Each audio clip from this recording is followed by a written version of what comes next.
Ram Ram ડેરન welcome to દેશી માલધારી mini vlog ને મિત્રો વાડે આપણું વાઘ બેઠું હતું એટલે મેં ઢક ખોલ નાખ્યો એટલે બધા બકરા ચરવા હોય જાય ને મારા બાપાને ચરાવવા ન જવું પડે ને એટલે શાબાશ બેટા રસ્તામાં કૂતરું મેં જોયું ને મામાનો છોકરો ઘરે ભાગી ગયો મારા બકરા લીમડા ઉપર ચડીને પાંદડા ખાતા હતા તોય મેં કાંઈ કીધું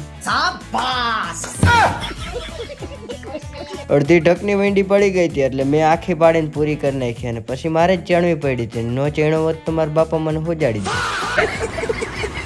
मतलब अलग ही लेवल का बंदा था। કેરેટમાં પાણી હતું એ મેં નીચે ઢોર નાખ્યું એટલે મારા બાગરા તૈરસા ન થાય ને ચકલું આવ્યું તું ઢોરાઈ ગયેલું પાણી પીવા એટલે મને એની પર દયા આવી એટલે મેં કેરેટનો નળ ચાલુ કરીને ભરાવા દીધું અને પછી આપણે બકરા બેઠા હતા સાયન મારાથી જોવાનું નહીં એટલે તરફારીઓ લઈને દેખાડીને બધીને બોલાવી લીધા તડકે એટલે બધે ગજના તડકે ઊભો હોય ને તો રૂડા લાગે क्या बात है सर।